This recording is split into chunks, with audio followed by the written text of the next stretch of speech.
Colin, thanks for the great introduction, and Joel. I want to talk a little bit about why I ended up changing at least my academic life, and how all the pieces. As you said, NGO Monitor was founded in 2002, and it really was the Durban conference that took place a little bit earlier in September 2001 that triggered this idea that sometimes in the academic terms, we refer to this as a soft power war. Hard power is when you use missiles and bombs and you kill people. Soft power is this delegitimization and demonization, which in many ways is unique to Israel. It didn't spring out of nowhere.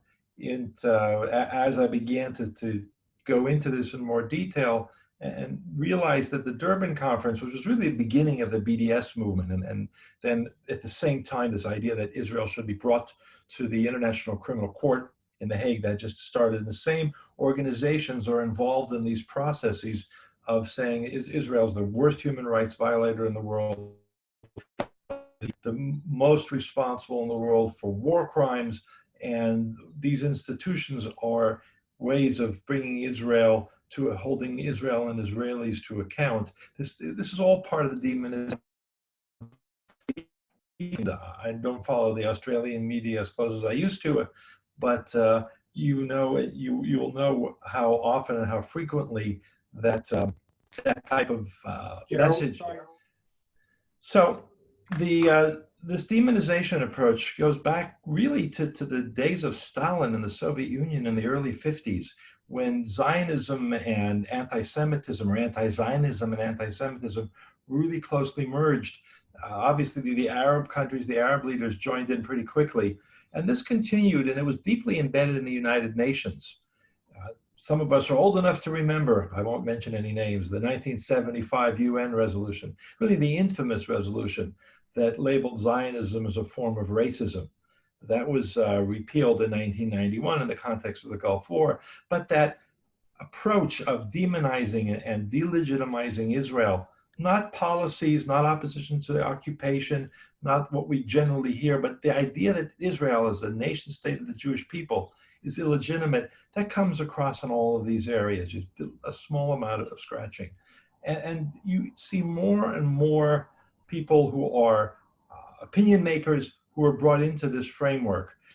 It's in the United Nations, the establishment of UNRWA back in 1949. We're now in its 71st year of operations, a temporary measure to help Palestinian refugees resettle after the conflict. And that's become a major source of hatred. But there are many, many cases of that.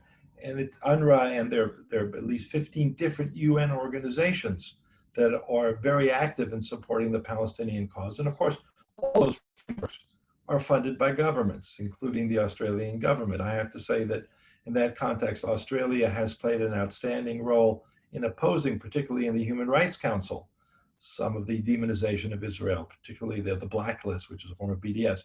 But they're still contributors to UNRWA, and that all those pieces fit together.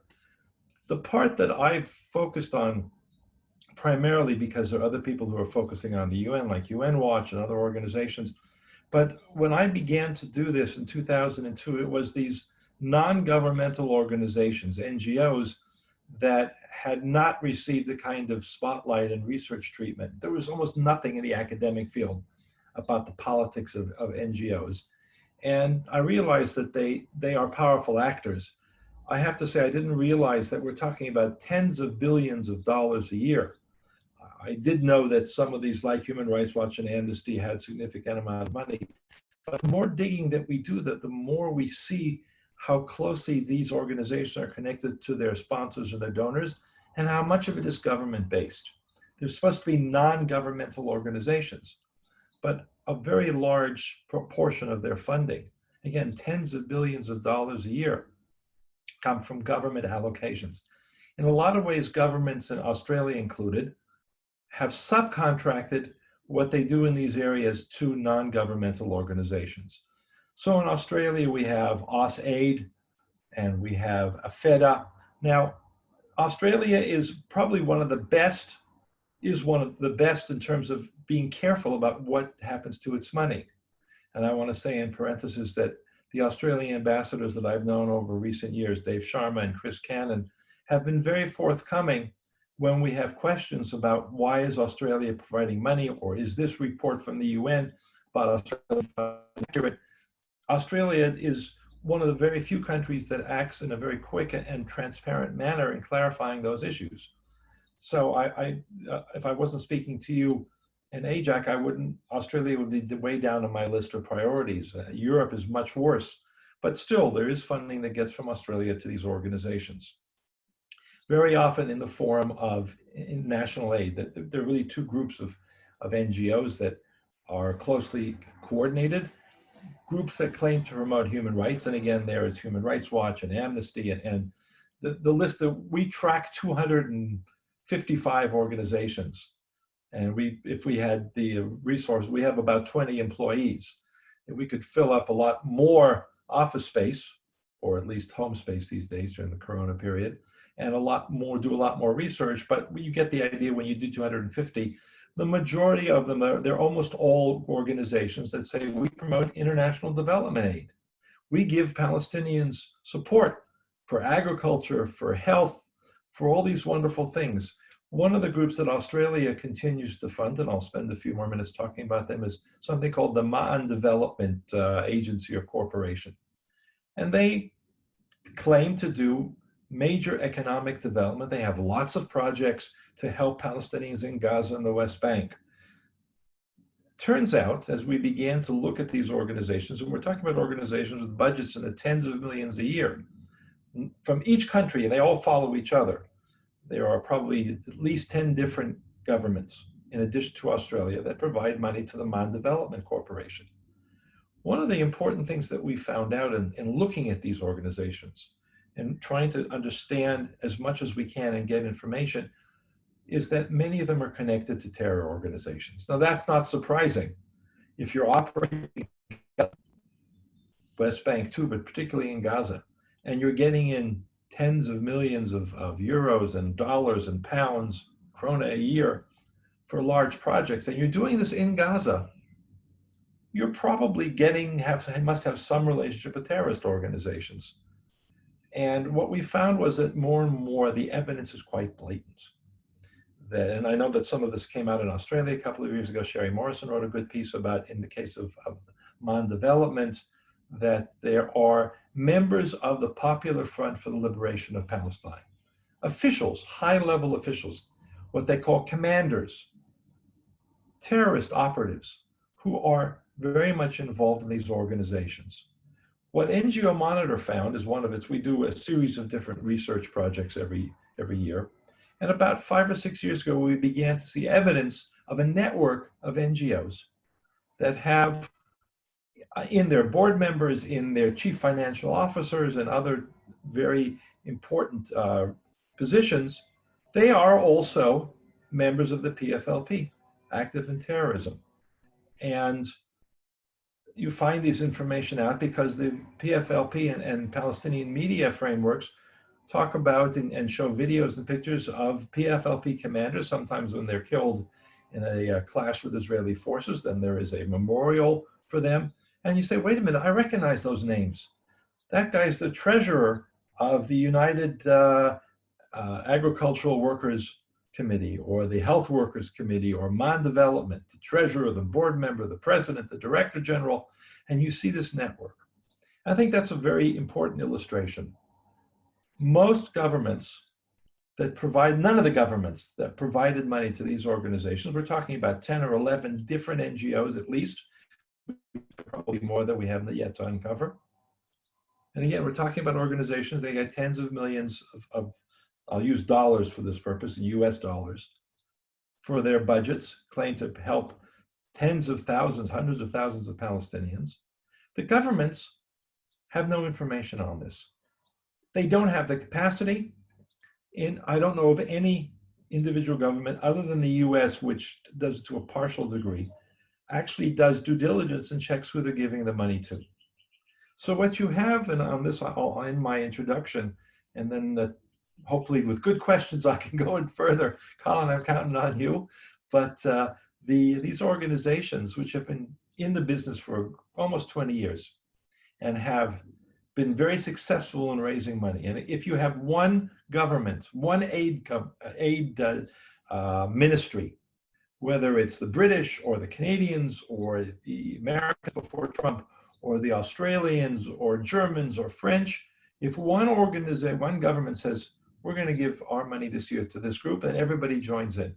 They don't check to see, or if they do, they cover it up. There may be people at the bottom of the tier, the desk officers in Ramallah, who may know and are aware of the fact that they're giving money to people who are connected to the PFLP. But by the time the minister signs it, or the director general gives a summary to the minister in a budget of 150 million euros a year, and says we're funding in 14 different countries, 212 different projects, and the Palestinians are getting this amount, and the minister signs off, nowhere does anybody in the process say, well, are these people connected to terrorism? And that's beginning to change. And as Colin said in the last week, the Dutch government, based on the research that we did, and we spent about 4 months sending it around to different members of parliament and the media till it finally hit a critical mass, despite Corona. They acknowledged in a parliamentary discussion, they were challenged by the opposition, that their money went to pay the salaries through the United Agricultural Workers Committee of 2 officials of the PFLP, 2 members of the PFLP. One of them was the treasurer, the head of the finance and budgeting part of this NGO, negotiating with the Europeans for the funding. And particularly in this case, it was the Netherlands government that is a very large sponsor. The Netherlands had given $20 million US, 23 million US dollars, 20 million euros since 2013 to this one organization.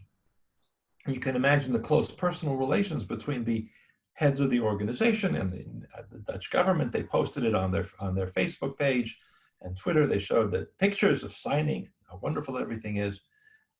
Those 2 officials of the UAWC are, one I think has been convicted, one is now under trial in Israel for having been involved in the case of one of them being the head of the PFLP terror cell that killed a 17-year-old Israeli girl at a spring in August, almost a year ago, 2019, Rina Schnerb. These are not people who were terrorists, as we used to hear from the European officials 20 years ago, and have now reformed to become activists in promoting development through NGOs or promoting human rights, in the case of the organization known as AIJAC. These are people who are still very much involved in the terrorist infrastructure and in carrying out acts of murder. And the fact that this has now gotten the attention of a number of European officials and led to the freezing of funding and the insertion of requirements that the recipients of aid are not involved in terrorist groups, from which many of the Palestinian groups says, we're not going to sign that. And I have to say, much to their credit, a little bit late, a number of European officials, the European Union has said, if you're not going to sign it, then you're not going to get the money. And that was the case of an organization known as Badil, which is one of the leading right of return organizations. And I'm not going to go into that. I'll leave that to Teinat Wilf and Adi Schwartz. I'll just put in this parenthesis, if you haven't read their book called The War of Return, that's all part of the demonization, all part of the process. In any case, there's a lot of money out there. There's very little due diligence. A lot of that money is abused. And the terrorist organizations that are involved are also very much active in the demonization, in the BDS process, in lawfare.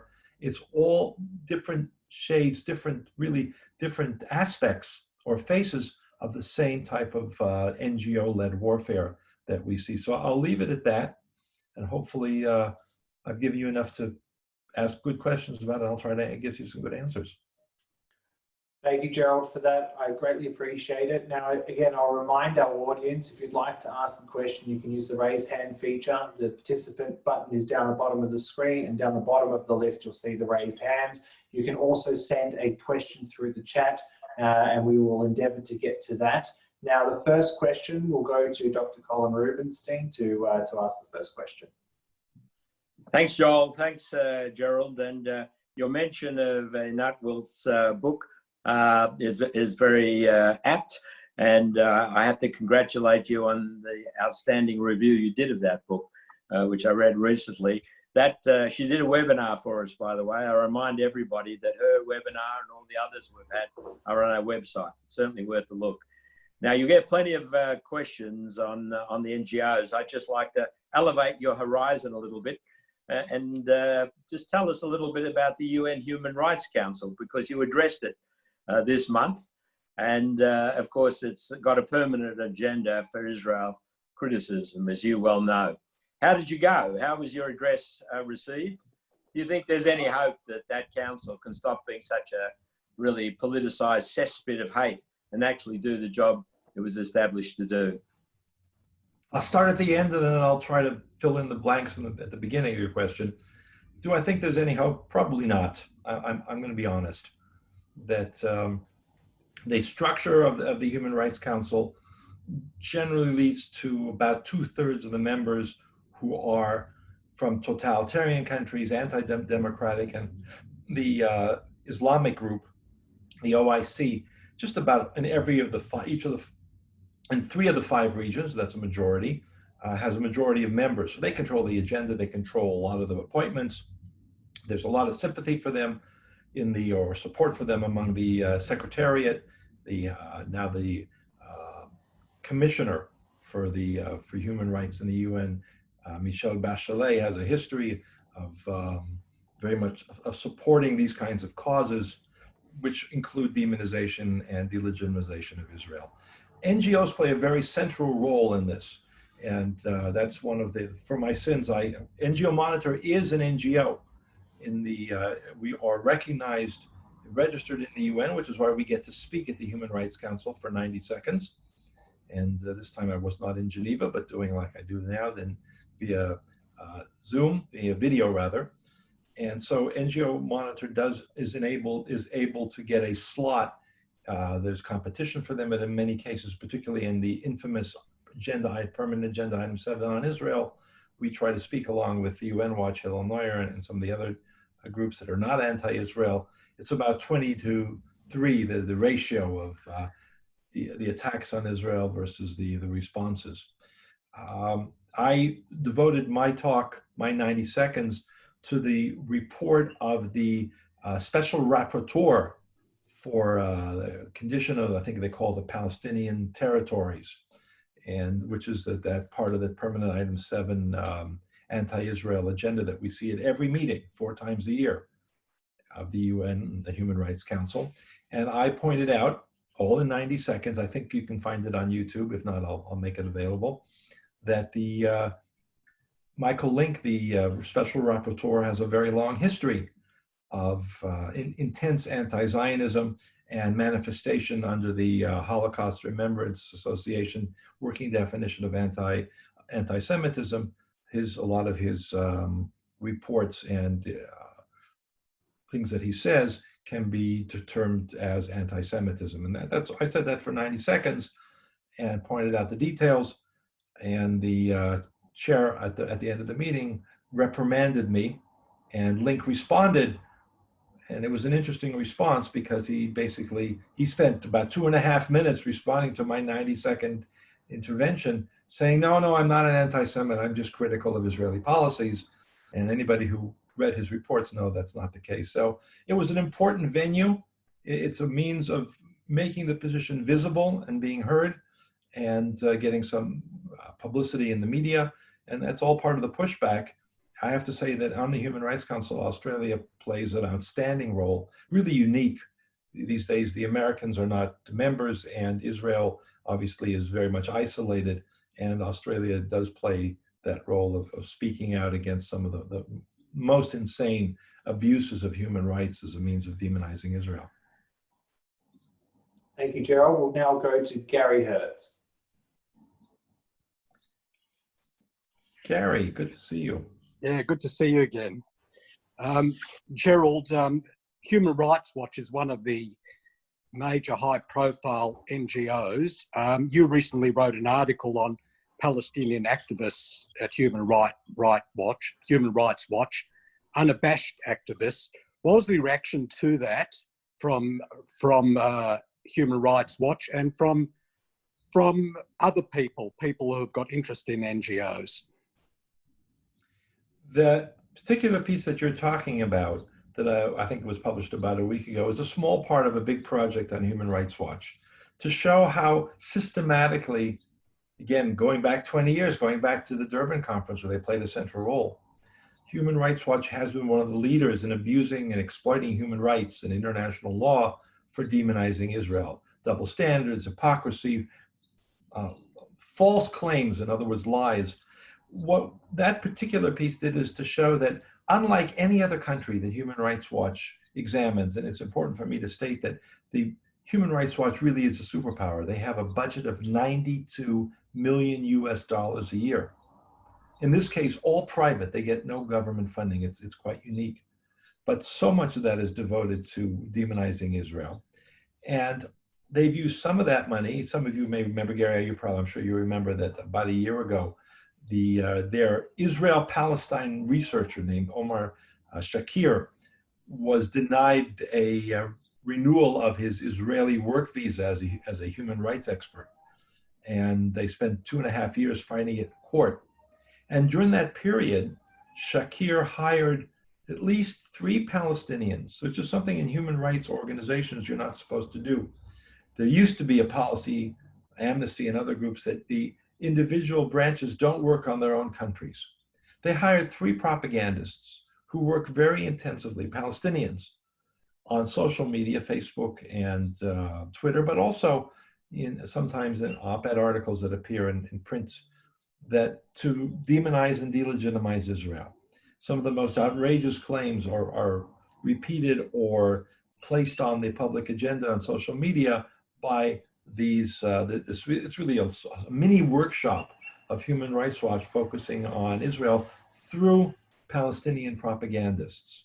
Young people, very adept at using social media and in English, and you see their work out. So this was an attempt to expose that, primarily so that the supporters of Human Rights Watch, and it's still one of the more depressing things I have to say, that after 20 years of work in this area, I still see large numbers of donors, increasingly even in Germany. They have a large donor base in Germany who view Human Rights Watch as paragons of these universal principles. So part of the process of writing this research, and I said it's small part of a bigger project that I'm doing, is to focus attention on these abuses, the hypocrisy, the double standards, and the fact that it's not just occasional statements, it's built into the Human Rights Watch system. It's a long answer, Gary, but I wanted to tell you why it was important for me to do that research.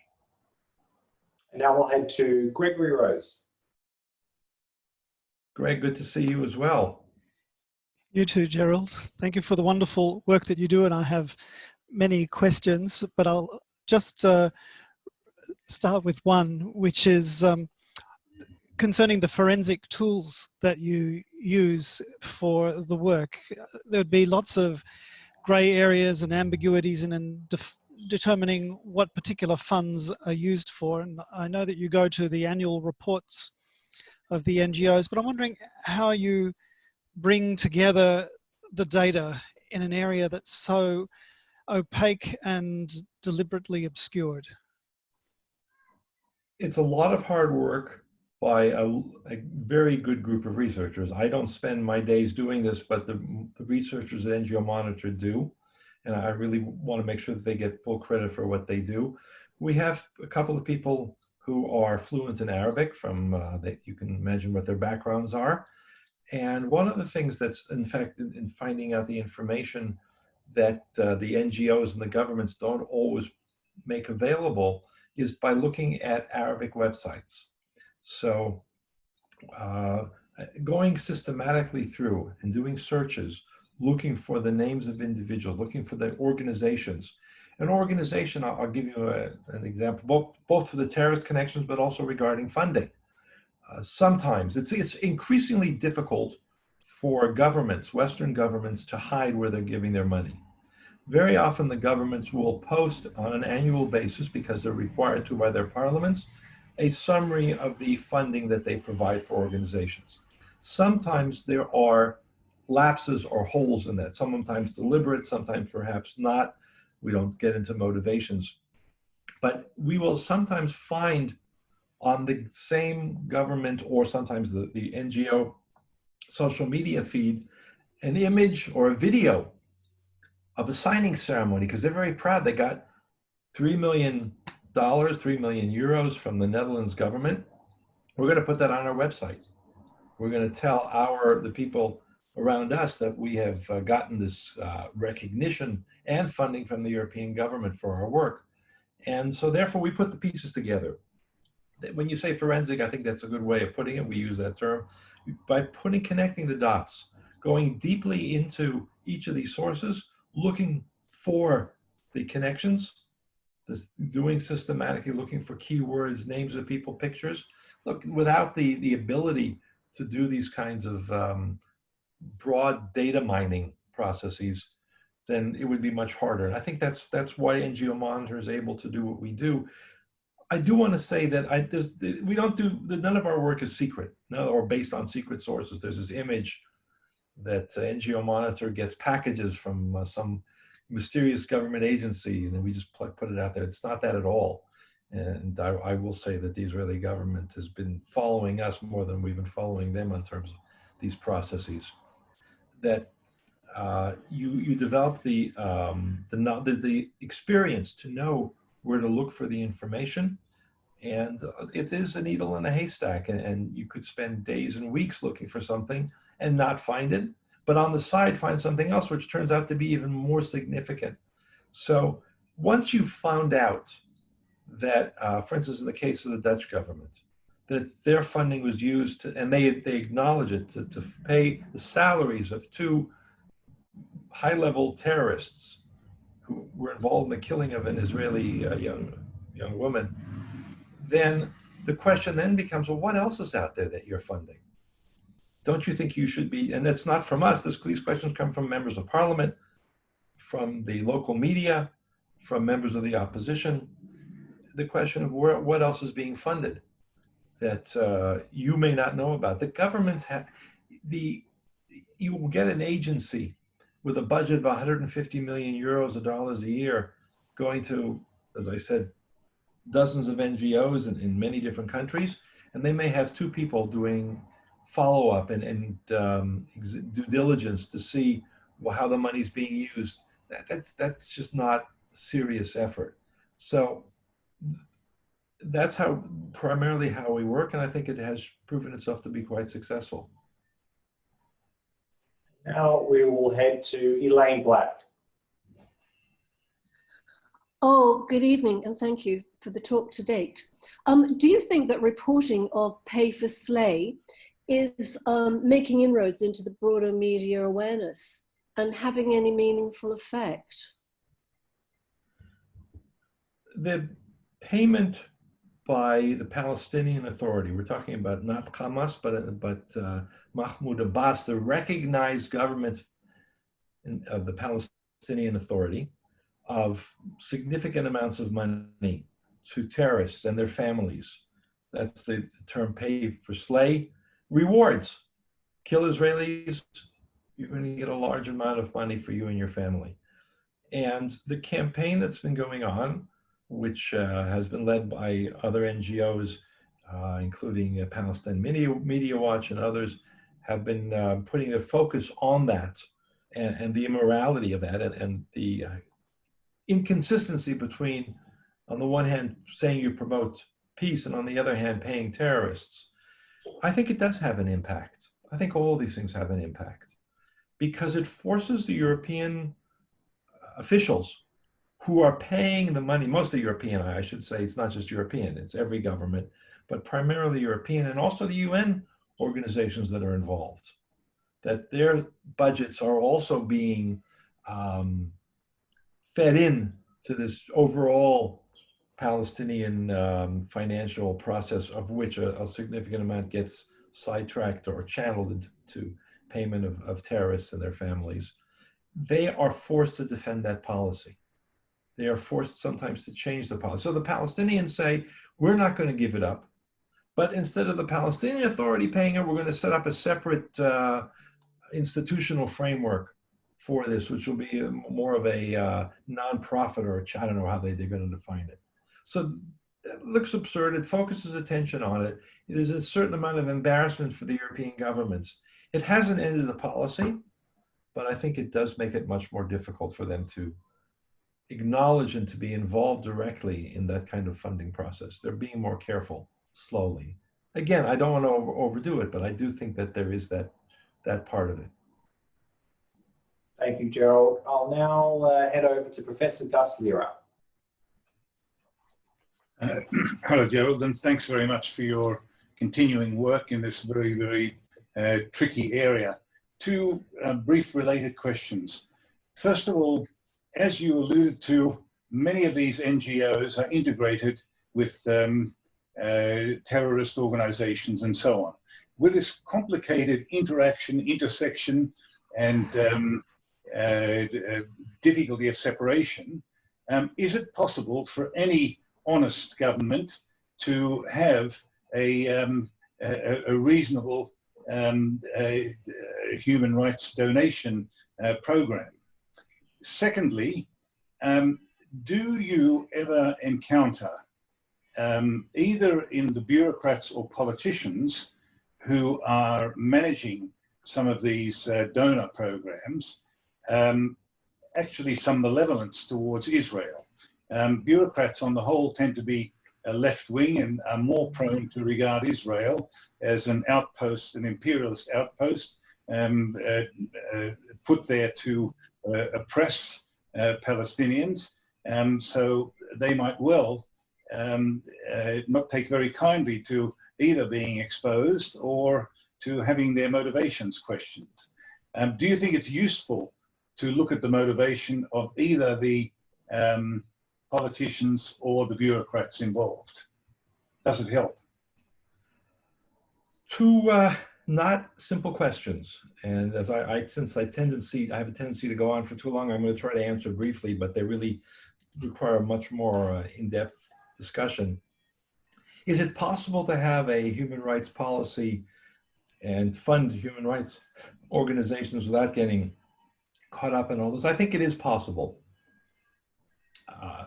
It's not trivial, but it means getting away from political correctness and following the general liberal progressive party line, which looks at the West and Israel called post-colonialism.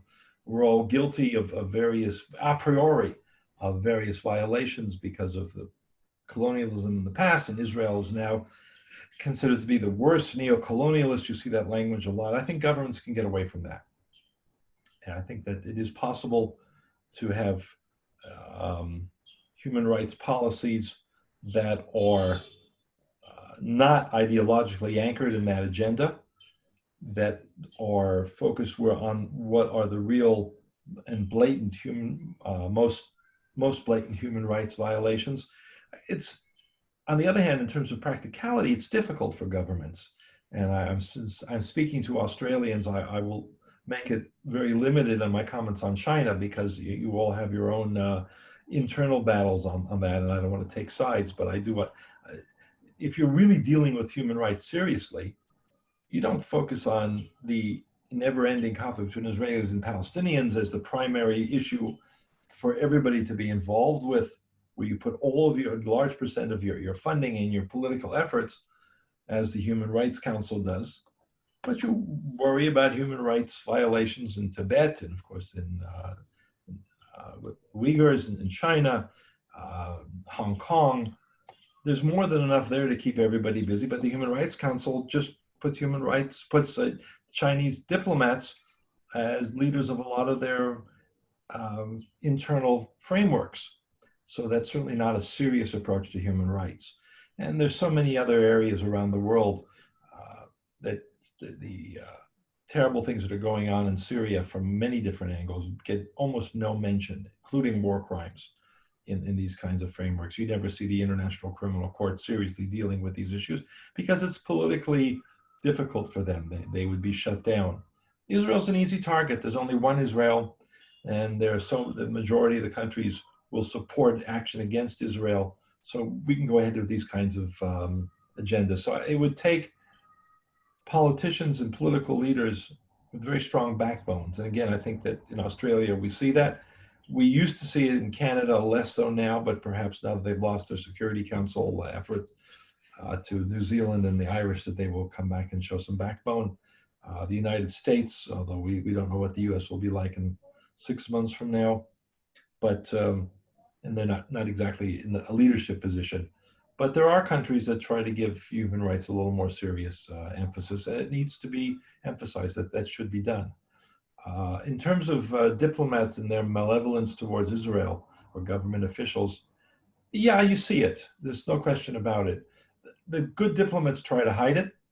In technical frameworks, a good diplomat, meaning an experienced and well-practiced one, will talk about Israeli violations of international law and annexation. They'll pick the issues that they want to talk about, and they will avoid the kinds of issues that I will raise. So that when I do meet with them and I raise the question of funding and lack of due diligence and money going to terrorist organizations, very often I will hear a response like, well, that's really not my portfolio, and you'll have to talk to other members, my colleagues in the foreign ministry and in Brussels or in The Hague or in other countries. They'll avoid that.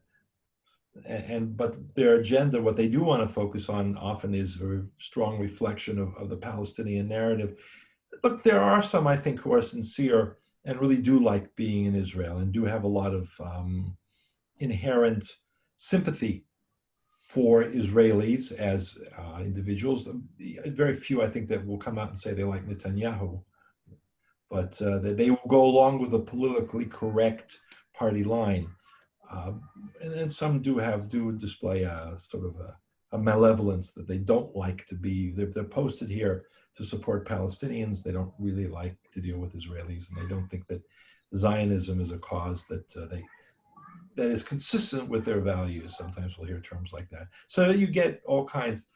I think still more are positively inclined to Israel as a country, and talking about the ones that are posted here that I have interaction with, and not so inherently malevolent, but maybe it's 60-40.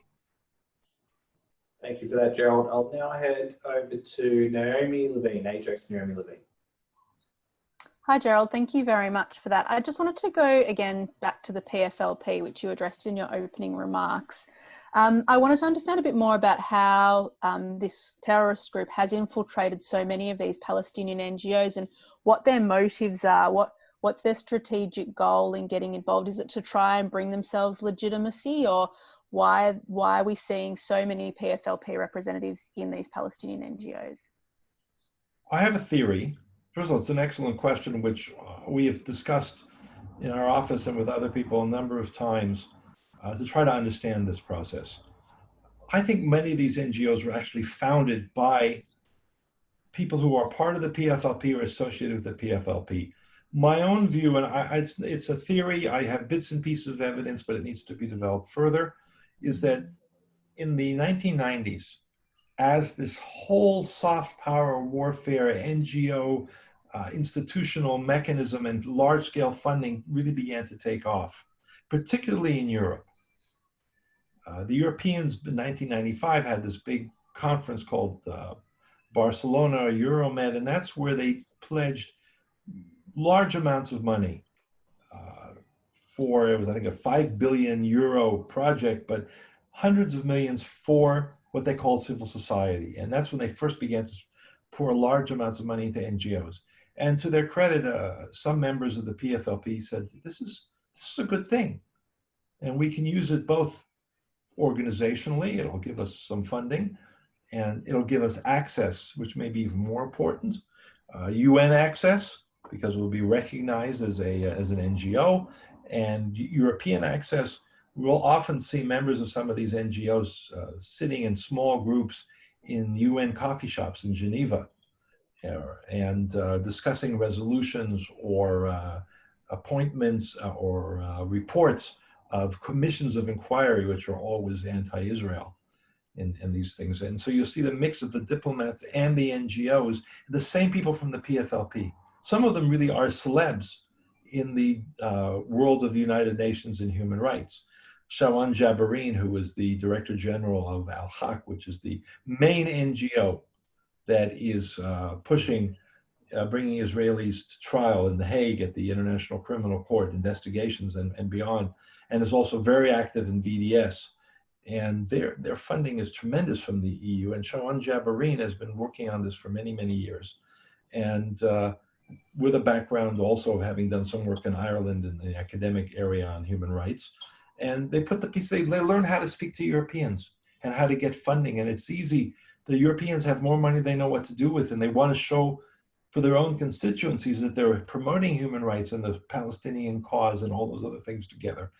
And so it was in the late 1990s, mid to late 1990s, it was really an easy process to go from recognizing that their opportunity exists to putting together the paperwork and starting to become part of that, both in terms of recognition, but also funding and access and everything that goes with it. So this was not that they were taken over by the NGOs so much as they were created in order to take advantage of the opportunity and the benefits. They figured that out, that this was a good part of the process of becoming themselves legitimate, but also promoting their inherent demonization of Israel. I mentioned Shawan Jabarin from AIJAC. He was convicted twice back in the 80s, I think, for involvement in the PFLP, specifically for recruiting terrorists when he traveled in Europe and elsewhere.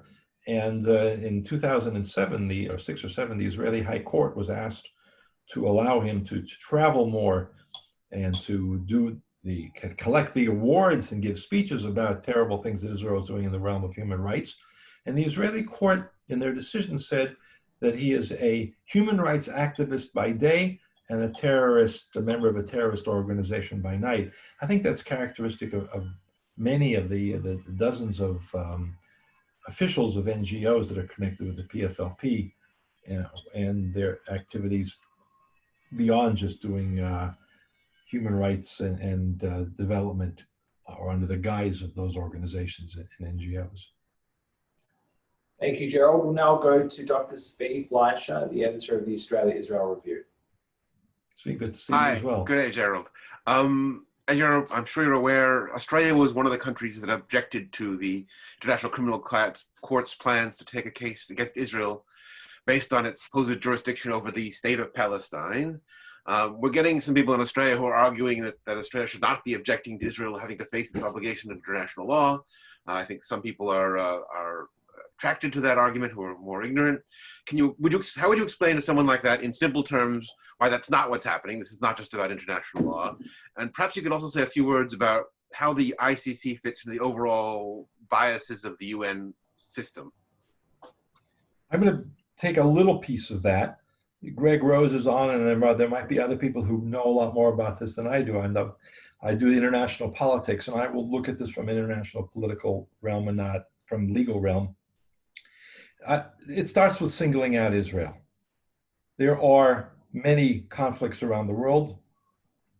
Armenia, Azerbaijan, occupied territories, Cyprus, Sri Lanka, Ukraine. There are many places, and of course, again, China.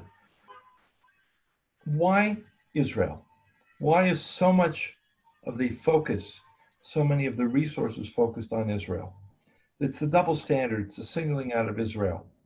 I don't get into arguments about what international law consists of or doesn't consist of, but I do very much focus on the issue of hypocrisy, and I think this is essential in terms of human rights and international law. The universality.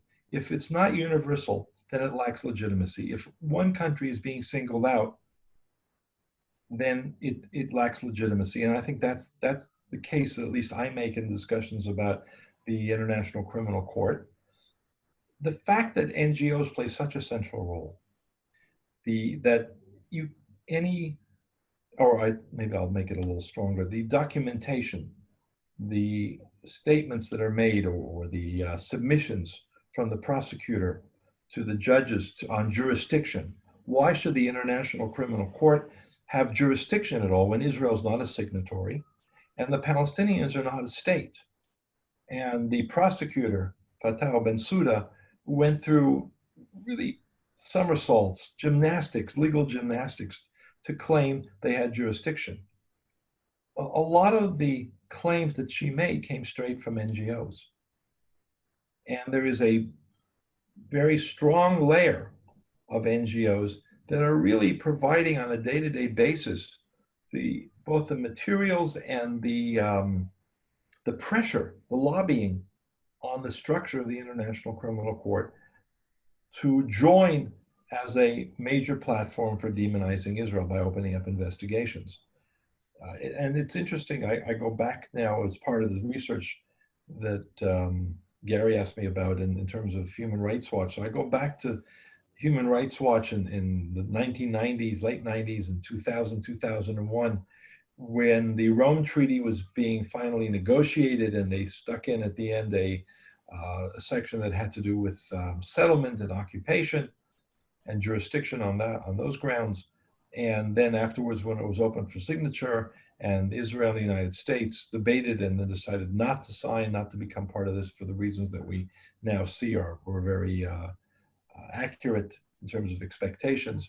And Human Rights Watch, even back then, was talking about the importance of focusing on Israel and bringing Israel to court for violations of international law and for war crimes. All this was 20 years ago. So the singling out through the NGO process, that's one important dimension. And that's the one that I continually emphasize.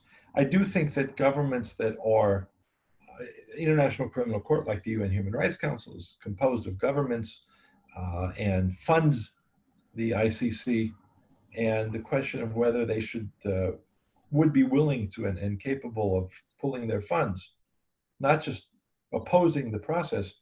A number of governments, including Canada and Germany, not as strongly as Australia, said they opposed the focus on Israel, but are they willing to cut off the funds? Because that would have a significant difference. Final question tonight, ladies and gentlemen, will go to AIJAC's Jeremy Jones.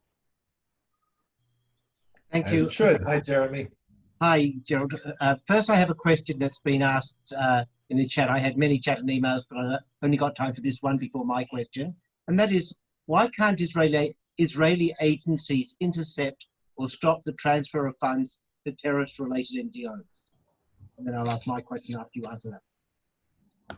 Well, this is something that has been discussed. There have been some draft legislative proposals that would restrict the ability of some of the NGOs to get money. But first of all, when we're talking about PFLP, these are Palestinian groups. And the question of to what degree they're incorporated, some are more formally, some are less formally, not without, in almost every case, without issuing financial records, by the way, but they are given licenses or registered under the Palestinian Authority. And the question of jurisdiction comes up. Does Israel have the jurisdiction to intercept funds? Now, in a couple of cases, when an organization is declared to be part of a specific organization, the Health Workers Committee is determined to be by the Israeli government as part of the PFLP, and we are seeing now increasing focus on doing that, then it does make it harder for them to operate. But it's still, in those cases, it's more in areas where Area C, where Israel has jurisdiction. I think a broader answer is also that the Israeli government is reluctant to get into too much of a conflict with the European governments on these issues. They have other issues that they want to focus on. And up until now, I think the government has not followed through on these very specific types of funding arrangements from the Europeans. We are trying to support a Knesset to European Parliament joint committee to negotiate and to agree on guidelines for funding of NGOs, which would explicitly prohibit groups that are directly connected to terrorist groups like the PFLP from being funded. So the idea is to have more of a voluntary European agreement to do this rather than just being unilaterally through Israel, which would probably be easily circumvented. Thank you. And the final question is, next year is 20 years since the Durban World Conference Against Racism. We noticed at that World Conference Against Racism how NGOs were operating without any accountability and often without any consequences whatsoever when it came to even supporting anti-Semitism, let alone anti-Israel campaigns. You've done a lot of work since that time into NGOs. There's been, I would hope, more awareness around the world about these issues. So I just wanted to ask you, in the 20 years since Durban, almost 20 years since Durban, what has been learned and what would you recommend countries like Australia do to make sure that the NGOs operate the way their donors, the average donor would want them to operate?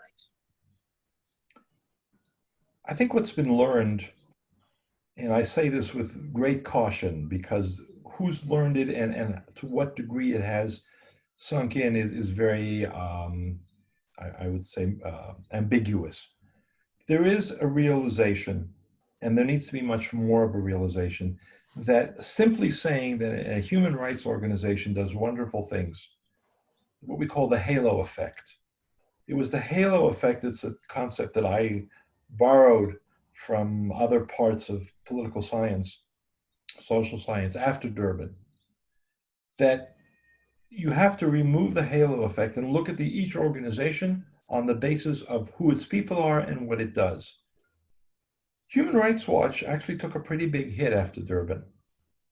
And because of the criticism, and it was the first thing that I did as NGO Monitor before we called ourselves NGO Monitor, but they also lost money from the Ford Foundation. The Ford Foundation, which was a major supporter of Durban. The Ford Foundation, the European Union, the UN were the three big supporters, and the Canadian government were the four big supporters of the NGO Forum in Durban. They paid for the travel. And the Ford Foundation, after a few years, closed down all of its NGO funding in the region.